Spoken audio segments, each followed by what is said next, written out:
What's up, everybody? Welcome back to my live stream. I want to talk about something very interesting today because in my previous live stream, I've been talking about the possibility of Bitcoin having a black swan event. I've been talking about the possibility of there being a black swan event in the whole entire world. I was talking about an unpredictable event because of all the things that are happening in the world, and because of that, things could crash massively. But does Bitcoin really have to fall? Will Bitcoin fall if there's going to be a black swan event? Because of things listed in this video. That's exactly what I want to talk about in this video.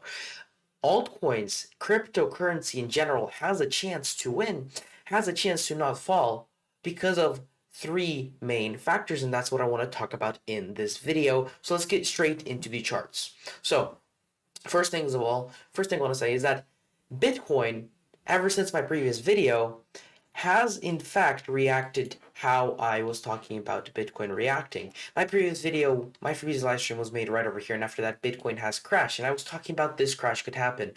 But I talked about this crash in a long-term sense. I've been talking about the fact that Bitcoin could see a crash down to around $20,000. But what we had to do is to break out of this rising channel first and continue the fall down.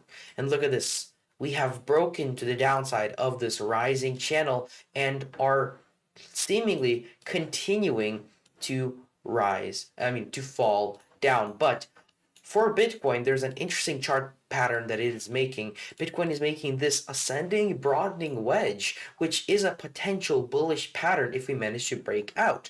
But in the shorter time frame, at around the 15 to 30 minute time frame, Bitcoin is making this ascending channel, which is a bearish target, which is a bearish pattern in the short term time frame, which means that technically this pump right now does not need to be a breakout. This could be a rejection. Bitcoin in the short term looks like it's rising up, but it could get rejected right here, which would cause it to fall down. I've been talking about the fact that Bitcoin could fall down right now. And if you guys want to watch more about Bitcoin falling down, watch my previous live stream. That was a very big live stream where I talked about a lot of key details of why Bitcoin could fall down, including real world stuff about wars, the yields rising, inflation climbing, and stuff like that. But my question is, could the dump happen for Bitcoin? In real life, it looks like yes, it looks like stocks could crash because of a black swan. But even though Bitcoin has just fallen, seemingly proving my point that Bitcoin will continue to fall farther, is this really what's going to happen? Because technically, Bitcoin is a hedge against the US dollar. If I pull up Bitcoin right now and show you guys what's going to happen, how Bitcoin acts against the US dollar, it acts seemingly the opposite. If I show you guys like here, right over here, you can see that when when the dollar index starts to rise up, which is basically the amount of money in circulation, Bitcoin falls down. When the dollar index, this is the dollar index on how strong the dollar is. When the dollar index falls, Bitcoin starts to rise up, and when the dollar index rises, Bitcoin starts to fall down.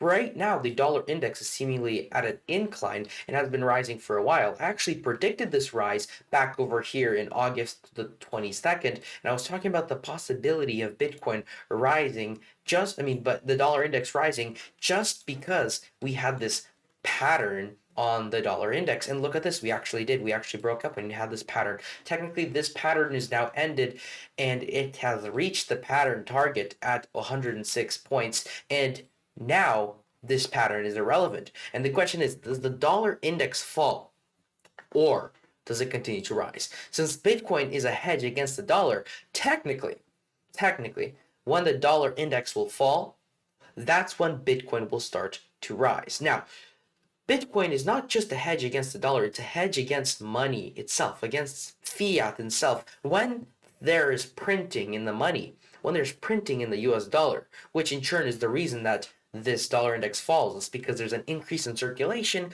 and the buying power is lower, but we're not going to go into detail on that. When there's printed money, that's when Bitcoin usually starts to have a Bitcoin rally. I've been talking about this cycle that could happen for Bitcoin. I've been talking about this for a while.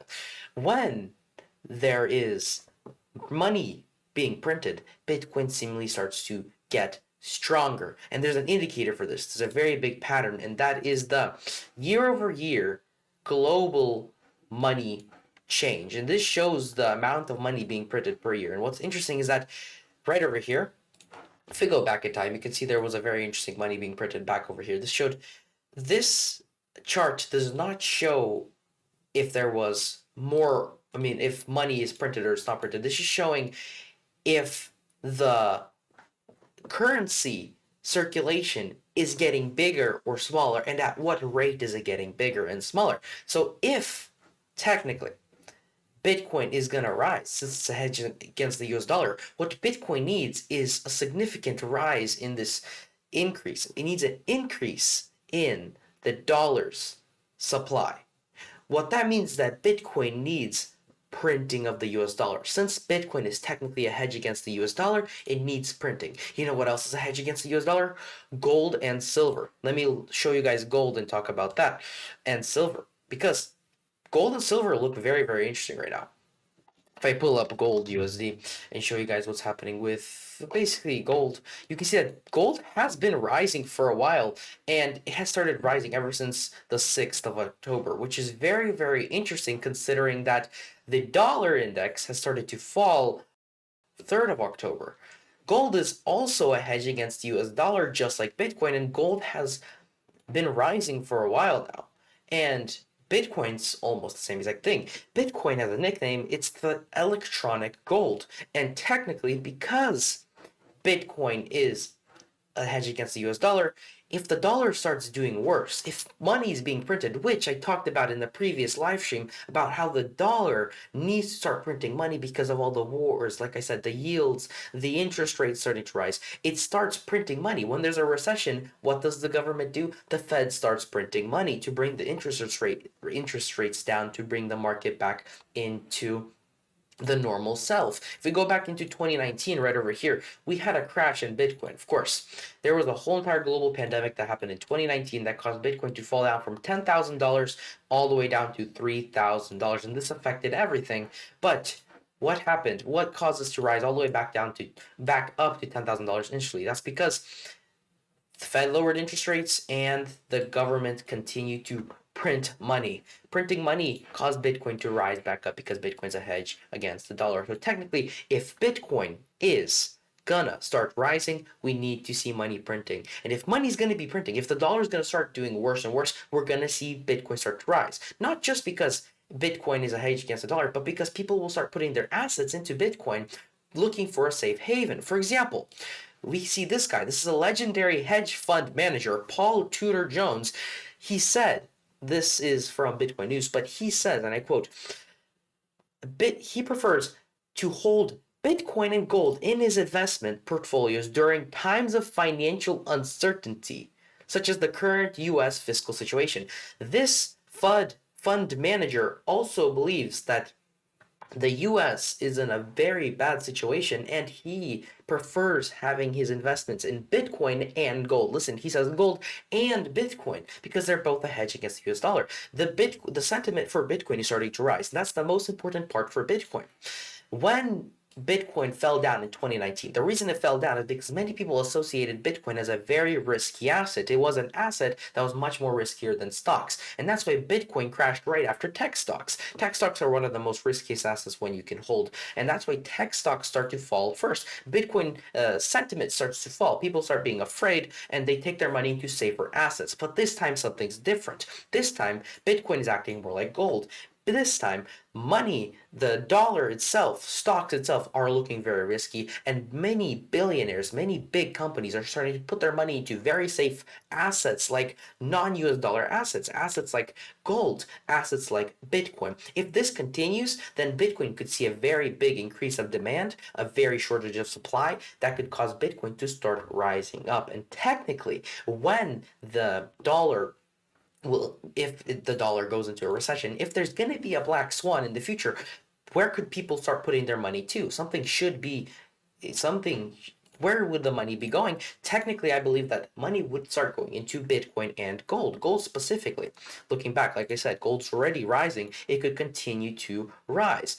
But in the short term, does Bitcoin look like it's going to start falling down? Using technical analysis, yes, it does look like we're going to start falling down. Look at this. It's a perfect breakout from this rising channel. We are perfectly breaking out, and what we need right now is technically a confirmation of resistance, and then we start falling down. This is on the daily time frame, and what's even more interesting is that on the hourly time frame, there are indicators that perfectly show this seemingly breakout that's about to happen, the breakdown. Like I said, what Bitcoin needs to do is to confirm resistance at this level and then start to fall down. And how does it do that? Well, it needs to start rising up. What indicators could take it to rise up? Like these types of indicators that are a downwards trend but are bullish indicators, like a rising broadening wedge, a falling wedge, a falling channel.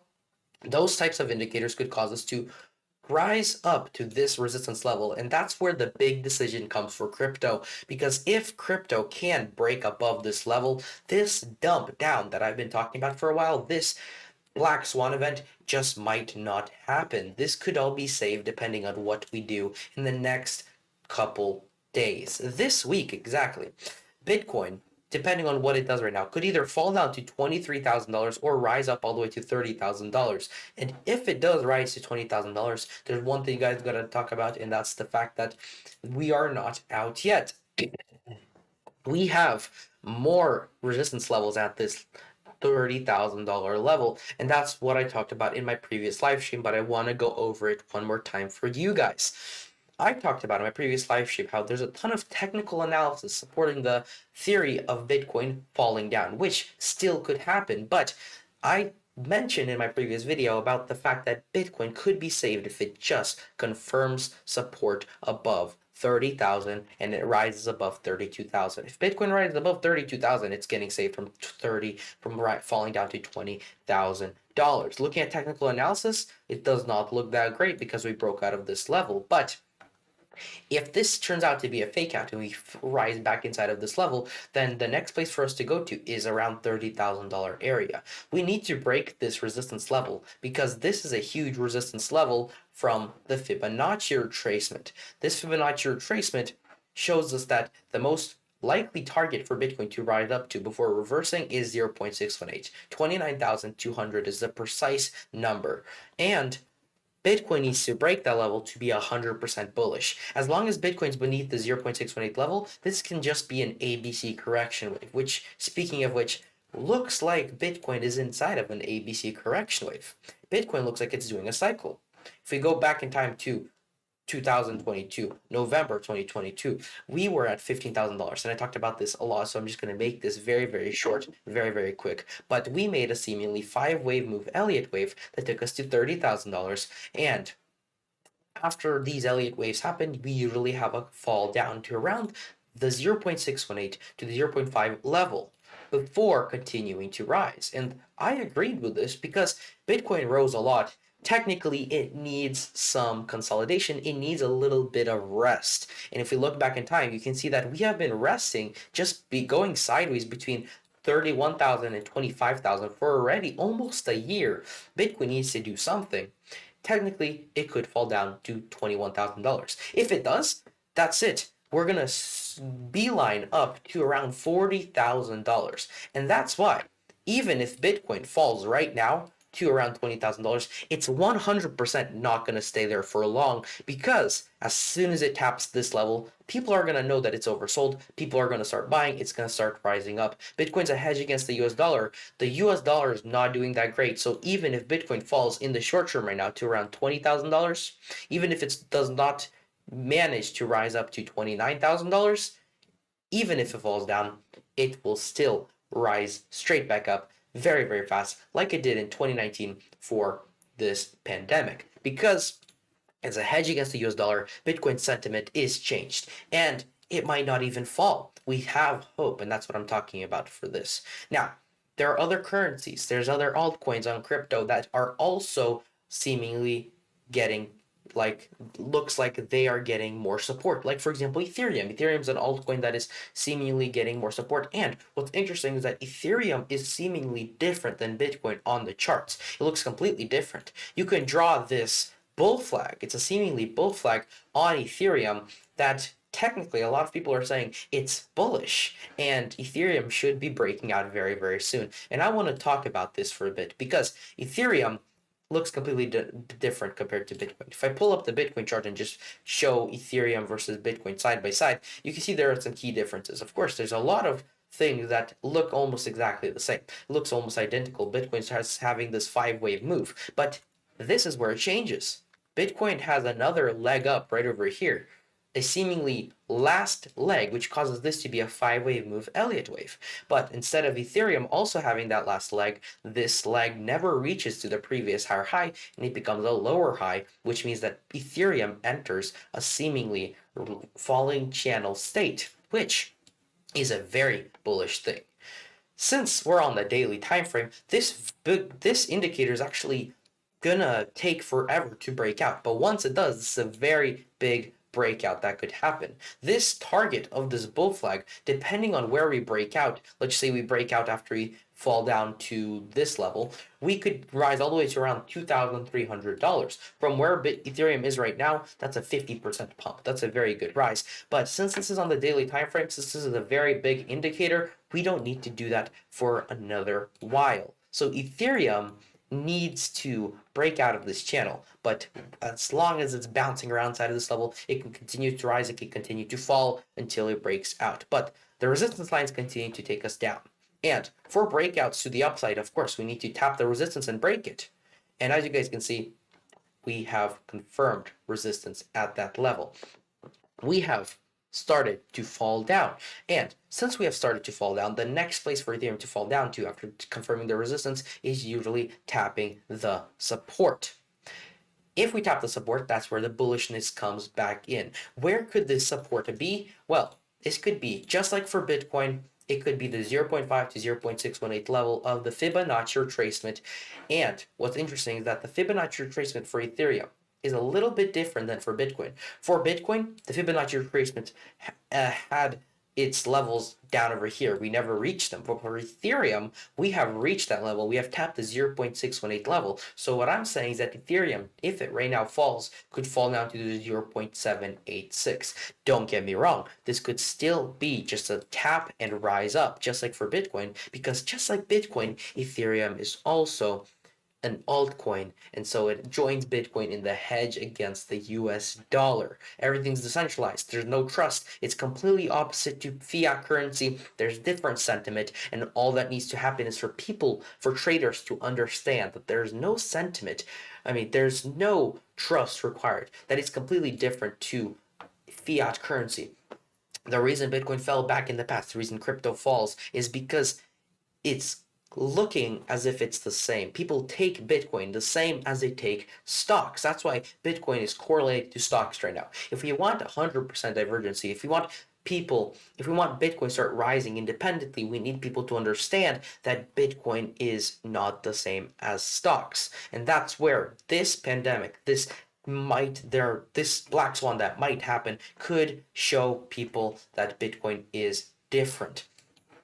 Back to Ethereum, Ethereum could be falling down to around the 0.786. Now, I was talking about this golden pocket where where Bitcoin and fiat usually falls down to, but it doesn't necessarily have to fall down to that level. This is the most likely chance for Bitcoin to fall down to, the 0.618. But crypto, everything, honestly, can fall down to between 0.5, maybe a little bit higher, and down lower. So technically, these are the most likely chances, but we can fall a little bit lower sometimes. And the fact that Ethereum is not in a 5-wave move shows us that technically we don't need to follow the Fibonacci retracement that much, and we can stay inside of this bull flag. But what I'm saying is that in the long term, Ethereum looks very, very bullish because we are inside of this bull flag that's very, very bullish, but we can bounce around inside of it until we break out. Now, the bottom of the channel where we are right now is a $1,200. So a dump down to there would be 17%. That's a pretty big fall, but technically, because of time, we got to calculate a little bit more. So maybe somewhere from 17 to 22%, depending on how fast Ethereum falls. For Bitcoin, it could be the same exact thing. From where we are right now, we fall down, it could be around a 12 to 20% fall down to the 0.618 level, but Bitcoin could technically also fall down to $19,000.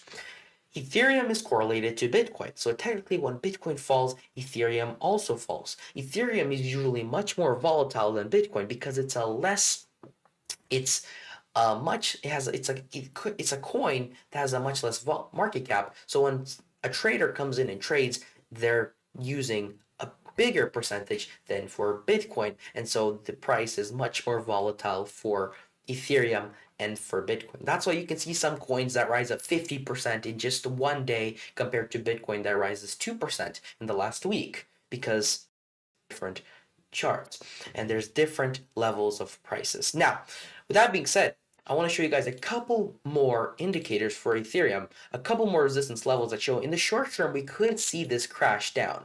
Even though crypto is a hedge against the dollar, we could see this crash down because of technical analysis. Like, for example, we're on the daily time frame. All these moving averages are resistance for Ethereum.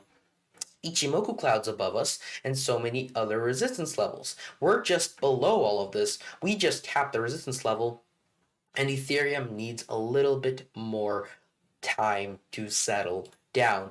And I want to show you guys a couple more things. For example, the fear and greed index, which is at 45. Even though I was talking about the Bitcoin sentiment and the crypto sentiment of how many people think that Bitcoin's going to be rising versus falling, the crypto fear and greed index shows that people are starting to go to the fear side. And that's mostly because Ethereum and crypto has fallen down this much. This is how much since the last video I made. This is 6%. That's a pretty big amount to fall down in a couple days, 5%.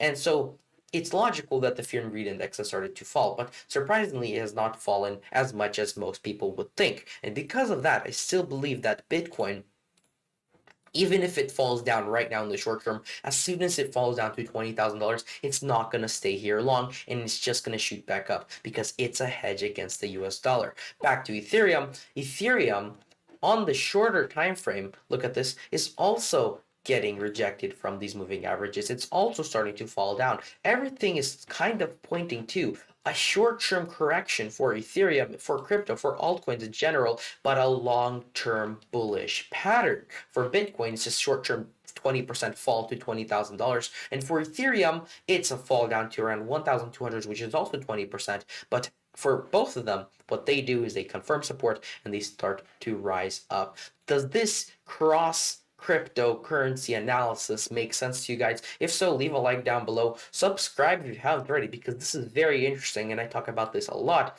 I want to post more live streams, more data for you guys, so I will continue to make videos each and every day for you guys to talk about the news, the altcoins, and everything else. But with that being said, my analysis today is done. And if you have any more questions, any more altcoins, any more cryptos, anything you want to talk about for me, anything you want me to analyze, and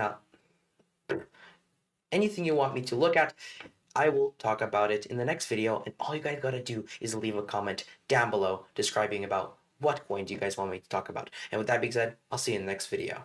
Bye!